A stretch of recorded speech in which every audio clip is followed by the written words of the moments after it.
Shalom e bem-vindos a Via Rapta Israel, uma frase do hebreu que significa amarás a Israel. Esperamos que vocês fiquem conosco durante os próximos 30 minutos, porque nosso professor Dr. Baruch vai compartilhar um estudo expositivo da Bíblia. Dr. Baruch é professor titular no Instituto Zera Avraham, com sede em Israel. Ainda que todas as aulas no Instituto são dadas em hebraico, o Dr. Baruch fica feliz em compartilhar este estudo semanal com dublagem em português. Para mais informações sobre nosso trabalho em Israel, visite nosso site amarasaisrael.org. Fiquem agora com o Dr. Baruch e a aula de hoje.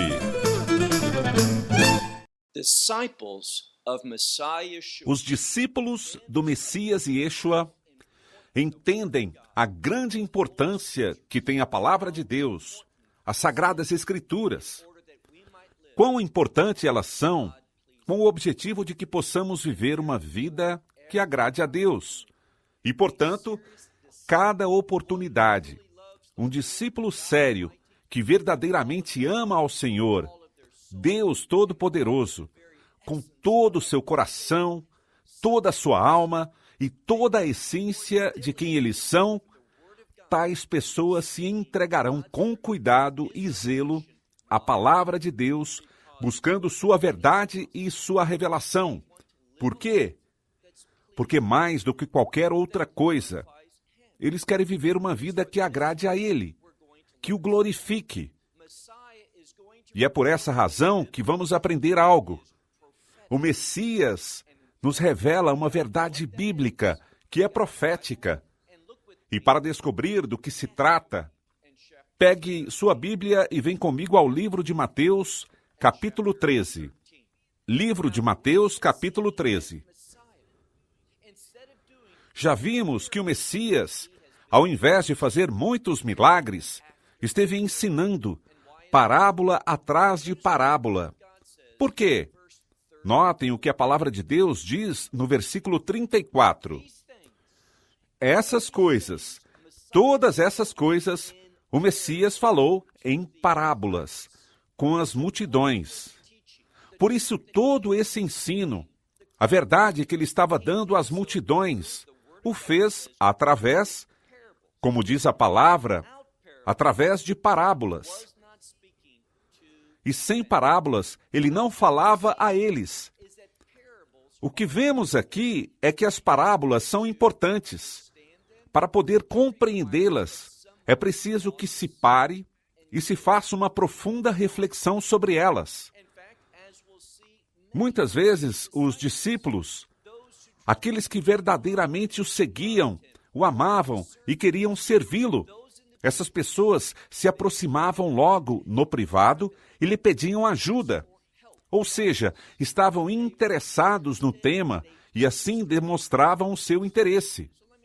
Por isso eu te pergunto, sua vida demonstra que você tem um sério interesse na palavra de Deus?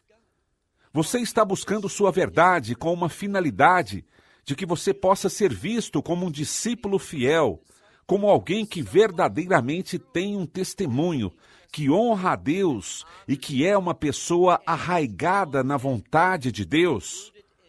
Leiamos novamente o versículo 34. Diz aqui: Yeshua falava todas essas coisas em parábolas com as multidões. E sem parábolas, prestem atenção aqui, ele não lhes falava. E por que ele fazia isso dessa maneira? Porque vemos que ele está comprometido com as profecias. Quero dizer que tudo, e quero dizer exatamente isso, absolutamente tudo o que os profetas anunciaram com respeito ao Messias, o Messias já cumpriu. Ou quando regressar novamente, terminará de cumprir na sua segunda vinda. Assim que lemos. Desse modo, o fez para que a palavra do profeta fosse cumprida quando disse: abrirei em parábolas minha boca. Profeticamente vemos algo. Vemos que o Messias se esperava que ele falasse em parábolas. E isso se dá por uma razão: para provar quem estava comprometido e quem não estava comprometido. Quem queria conhecer a verdade de cada parábola E recordem o que explicamos. Parábola vem de uma palavra no hebraico. Esse termo parábola se deriva de uma palavra hebraica que tem a ver com governo ou governar. Isso é o que aprendemos. Aprendemos que as parábolas, sua mensagem deve governar nossa vida. Deve dirigir cada coisa que fazemos, pois é a verdade de Deus para que possamos ser seus servos fiéis e obedientes. Se não entendemos a revelação de Deus, não podemos servi-lo. E esse é o problema. Muitas pessoas querem que Deus sirva a elas, ao invés de compreender que eles estão aqui, que foram salvos, que receberam a graça de Deus para que possam servi-lo e cumprir o seu propósito. Há uma grande diferença entre a idolatria e a verdadeira adoração. A idolatria sempre tem como seu objetivo o indivíduo, mas a verdadeira adoração sempre tem como objetivo a Deus. Por isso, lemos aqui: deste modo, o fez para que a palavra do profeta fosse cumprida quando disse: abrirei minha boca em parábolas e declararei aquilo que está oculto desde a criação do mundo. Ao que isso se refere? Declararei que está oculto ou escondido desde a criação da terra? Bem, muitas vezes, o que nós vemos é isso, que o cordeiro que foi imolado. Quando foi imolado? Profeticamente, desde antes da criação da terra. Ou seja, o plano de Deus foi enviar seu Filho unigênito a esse mundo para entregar sua vida. Para quê? Para que tenha vida eterna. Direi isso de outra forma, para que possamos viver de acordo a uma vida de reino. Essa é uma verdade bíblica muito importante. Quando falamos de vida de reino ou vida eterna, podemos utilizar a mesma frase no hebraico, Hayei Olam. E o único resultado sobre esse termo no hebraico é que ele nos revela duas coisas. Não só que é uma vida sem fim, uma vida eterna, mas essa mesma palavra revela um estilo, uma categoria de vida, e essa categoria de vida reflete o caráter do reino. E é só quando nos submetemos, quando nos colocamos sob a verdade dessas parábolas, a verdade da revelação de Deus, então, e somente então, poderemos crer na vida de reino. Uma que agrade a Deus e cumpra os propósitos para os quais Ele nos salvou e nos deixou aqui por tanto tempo, como Ele queira nos dar o ar, por quanto tempo Ele determine o número de nossos dias sobre a terra. Pergunte-se novamente: a minha paixão e objetivo é dar toda a glória a Deus? Vamos agora ao versículo 36. Ele então se despediu das multidões, e Yeshua entrou em casa, e seus discípulos vieram a ele. Recordem isso. A última parábola que ele ensinou tinha a ver com uma má erva. Recordem como esse inimigo humano, plantou uma má erva no meio desse campo para que a boa semente se misturasse com esse joio. Isso foi o que estudamos na semana passada. Agora notem o que acontece aqui. O Messias se despede das multidões. E o que ele faz em seguida? Ele vai para sua casa. Ele esteve ensinando e talvez já queira um tempo de calma para descansar. Não porque fisicamente o necessitasse, já que ele é o Filho de Deus, mas para ser um exemplo para nós. E notem o que os discípulos fizeram. E isso é algo grandioso. Eles demonstraram o quão determinados estavam para entender a revelação de Deus. Eles não pensaram nessa parábola, simplesmente por um momento, para logo esquecê-la. Yeshua se retirou desse lugar e eles deixaram de pensar no que tinha passado. Claro que não foi assim. Ele se foi e eles o seguiram pensando nessa parábola. Eles queriam saber mais sobre ela. Eles queriam saber mais sobre a verdade sobre ela. Eles queriam ter um completo entendimento. E o que fizeram? Foram até ele. Que sábia decisão tomaram. E você e eu podemos fazer o mesmo. Podemos, através da oração, no Espírito Santo, buscar iluminação. Ir diante dele com humildade, em oração, para pedir ao Espírito Santo que ele seja nosso mestre. Mesmo que o Messias estivesse presente em carne e osso, notem o que eles fizeram. Novamente no versículo 36, na sua segunda metade, lemos: seus discípulos foram diante dele, dizendo: nos explique a parábola sobre a erva má no campo. Eles queriam entendê-la por completo. E respondendo a eles, ele disse: o semeador da boa semente é o Filho do Homem. Devemos ter cuidado aqui. Não confundam essa parábola com a parábola do semeador da semente. Falamos sobre isso há algumas semanas. Essa é especificamente a parábola da boa semente e da má erva que estudamos na semana passada. E ele já contou essa parábola, mas agora os discípulos queriam uma compreensão mais profunda. E a única razão pela qual eles queriam isso é que eles precisavam implementar essa verdade em suas vidas. Isso é que um discípulo fiel faz. Uma vez mais, seus discípulos vão a ele e lhe pedem, dizendo: nos explique a parábola do joio no campo. E Yeshua, respondendo, lhes disse: aquele que semeia a boa semente é o Filho do Homem. E o campo é o mundo. E a boa semente, aqui está a chave. A boa semente, quem são? Os filhos do reino.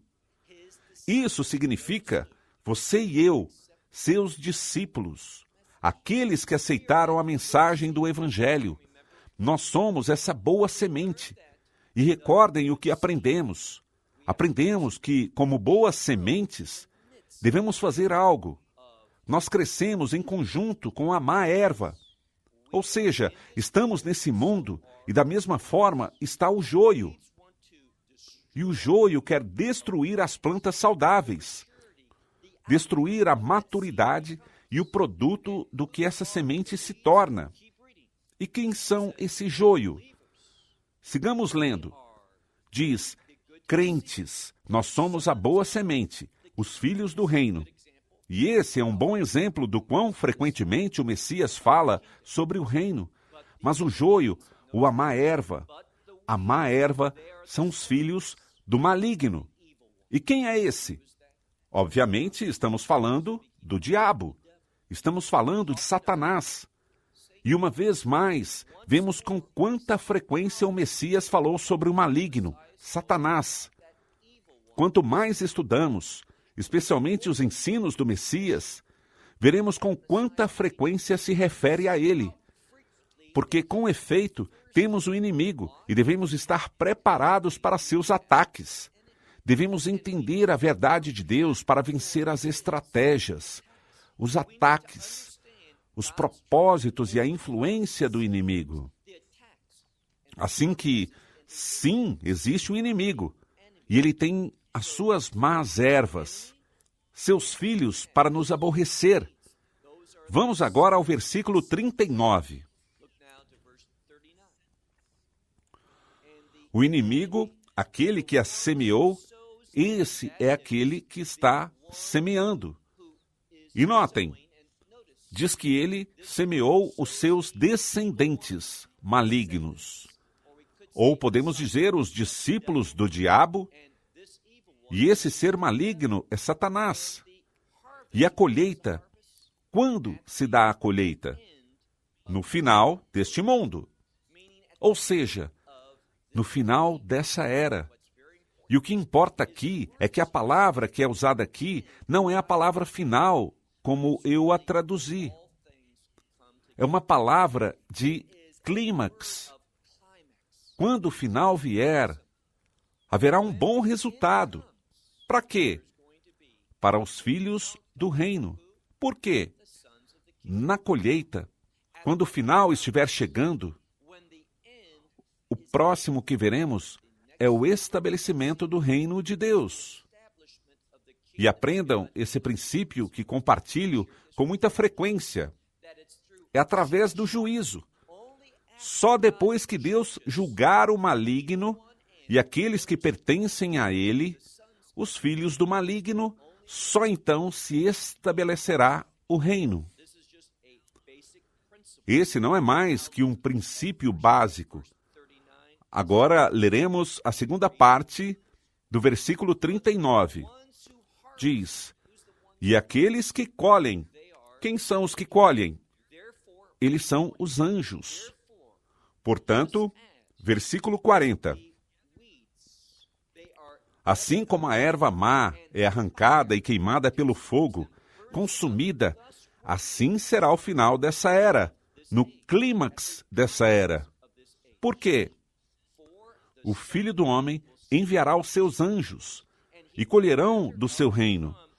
Ou seja, ele discernirá sobre quem pertence ao reino e quem não pertence. Se você não tem a segurança de pertencer a esse reino, você precisa ajustar isso agora mesmo.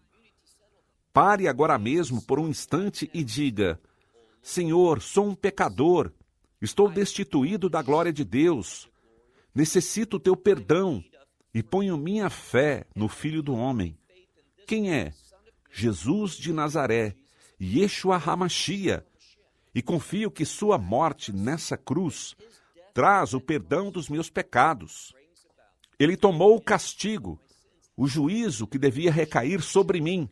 Ele o tomou na cruz. E para demonstrar que você recebeu o que ele fez, que a vitória devido a essa obra que ele realizou, depois de receber o juízo que deveria ter caído sobre nós, o testemunho de que recebemos isso é a ressurreição.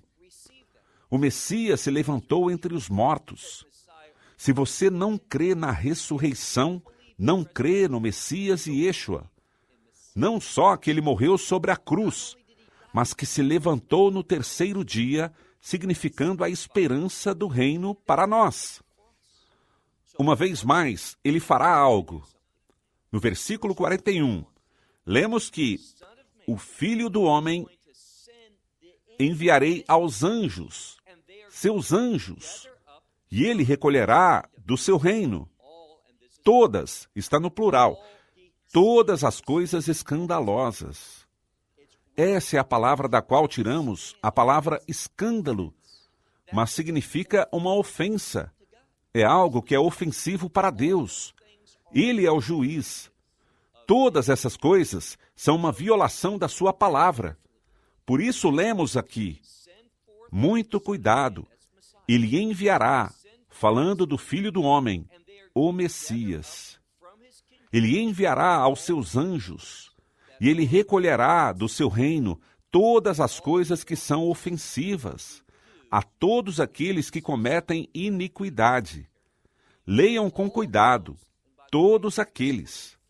E por certo, essa palavra para iniquidade é a mesma palavra que descreve o anticristo. Paulo a usa e o Messias também. São aqueles que foram enganados, que só pensam em si mesmos, que estão comprometidos com seus caminhos, ao invés de se comprometer com os caminhos de Deus. Todos eles serão reunidos. Eles se tornaram uma ofensa para ele. E por isso diz que junto com todos aqueles que cometem iniquidade, versículo 42, serão lançados. Eles, esses anjos, os lançarão dentro do forno com fogo. E ali haverá choro e ranger de dentes. Insisto, me surpreende como que tantos indivíduos que dizem que querem levar o Evangelho, e isso está bem. Todos devemos estudar com frequência, inteiramente e continuamente, a mensagem do Evangelho. Mas se fazemos isso, e falo dos 4 evangelhos, Mateus, Marcos, Lucas e João, entendamos que ele fala com muita frequência sobre o juízo. Ele fala sobre o inimigo, Satanás, o diabo. Ele fala sobre o inferno de fogo. E disso ele fala aqui. Inegavelmente ele os recolherá. E notem o que ele diz. Eles serão lançados dentro da fornalha ardente. E ali haverá, nesse lugar, será o choro e o ranger de dentes. Logo, ele segue dizendo, logo os justos. Como podemos ser justos? Sabemos a resposta para isso. Da mesma forma que a palavra de Deus revela que nossas transgressões, nossa iniquidade, nossos pecados foram colocados sobre ele. Quando ele foi pendurado nesse madeiro, toda a nossa injustiça também foi posta sobre ele. Aquele que não conheceu pecado, aquele que era completamente justo, recebeu o juízo de Deus por todas as nossas injustiças. E o que ele fez? Ele nos imputou, ele colocou sobre nós toda a sua justiça. Por isso agora, por sua graça, por sua fidelidade, por sua obra, nos foi imputada, foi colocada inteiramente sobre nós a justiça de Deus. Por isso é que podemos estar seguros. Assim é que podemos saber, sem nenhuma dúvida, que temos vida eterna, e nada pode mudar isso, porque sua obra foi perfeita. Sua obra me fez justo, não por minhas próprias obras, não por nada que tenha a ver comigo mesmo, mas foi baseada em sua fidelidade e justiça quando se colocou sobre mim. Portanto, os justos, seus discípulos, aqueles a quem ele justificou, então os justos brilharão como o sol no reino de seu Pai. A quem ele estava falando aqui? Notem a última parte do versículo 43. Aquele que tem ouvidos para ouvir, que ouça. Isso é o que ele disse uma vez e outra vez às 7 congregações. Essas 7 igrejas da Ásia Menor, no livro de Apocalipse, capítulos 2 e 3, quando ele falou ali às congregações, disse a eles, aquele que tem ouvidos, que ouça. O que diz o Espírito? Que ouça o que diz o Espírito. Essa frase, aquele que tem ouvidos, que ouça.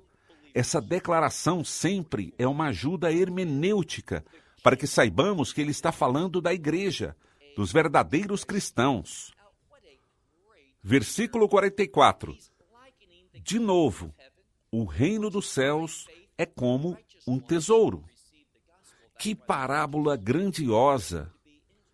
Ele está comparando o reino dos céus, o qual, pela fé, os justos que receberam o Evangelho, por isso é que são justos, poderão entrar. E diz, o reino dos céus é como um tesouro que está escondido em um campo. Mas quando o encontramos, quando um homem o encontra, o que ele faz?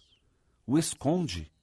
E com muito gozo se vai e tudo, notem isso, tudo o que tem o vende. Por que faz isso? Com o fim de comprar esse terreno. O que vocês acham disso? Venderam tudo o que tinham. Isso demonstra prioridade. Te pergunto algo. Você crê que alguém que encontre esse maravilhoso tesouro, o reino de Deus, onde haja um tesouro tão valioso, a tal ponto que o vende todo, crê que algum dia vai querer mudar de opinião e não vai querer ser parte disso? Claro que não. Nenhum verdadeiro cristão dará as costas a Deus. Pode ser que haja tempos de dificuldade. Pode ser que em certas ocasiões orem a Deus. Ajuda-me na minha falta de fé. Mas nunca deixamos de crer. Pode ser que tropecemos, que tenhamos dúvidas quando damos ouvidos às influências desse mundo. Mas um verdadeiro crente sempre recobrará seu compromisso. Nunca o abandonará. É o que vemos aqui nessa passagem. Versículo 45. Novamente o reino dos céus é como um mercador que busca boas pérolas. Notem algo, ele não busca uma pérola, mas pérolas, boas pérolas. É sua profissão. É um comerciante e um vendedor de pérolas. Notem o plural. Mas quando esse encontra uma pérola de grande valor, e a implicação é que ele andava em busca de várias, mas quando encontra uma pérola perfeita, o que ele faz? Ele buscava muitas pérolas, mas quando esse homem encontra uma pérola de grande valor, vende tudo o que tem para poder comprá-la, comprar essa pérola. Por quê? Se você tem o reino de Deus, e recorda, tudo isso está nos falando sobre entender o reino de Deus. E quando você entende o ensino do Messias, entenderá o singular que é seu reino. E não haverá nada que você desejará mais do que isso. Sua vida, da mesma forma que ele vendeu tudo para adquirir o reino de Deus. Isso demonstra que estamos dispostos a ter uma experiência de reino. Estamos dispostos a ter tudo para alcançar o reino. E aqui estão as boas notícias, pela justificação, pela declaração de sermos chamados justos e ter nossa restauração eterna e nosso futuro eterno no reino de Deus é um presente sem custo. Não temos que vender nada, mas aqui está a chave. O que nos quer ensinar é isso. Se aceitamos a salvação, estaremos dispostos a entregar tudo por esse maravilhoso tesouro, essa pérola perfeita, essa perfeição que representa o reino de Deus. E as boas notícias são essas. Não pagamos por isso. É um presente sem custo, a qual aceitamos pela fé, crendo na graça de Deus, que faz o quê? Sua graça renova e faz das promessas de Deus uma realidade para nós. Sejamos sérios e vivamos comprometidos com as coisas de Deus, as coisas do reino de Deus. Shalom. Shalom. Esperamos que você tenha desfrutado da aula de hoje e que possa compartilhá-la com outros. Te convidamos a participar e nos acompanhar a cada semana, a esta hora e por este canal, em mais um episódio de Amarás a Israel. Para mais informações em português, visite amarasaisrael.org, onde encontrará muitos outros estudos realizados pelo Dr. Baruch. Até a próxima semana. Que Deus, nosso Messias e Yeshua, nosso Senhor Jesus Cristo, te abençoe durante a sua caminhada com Ele. Shalom, desde Israel.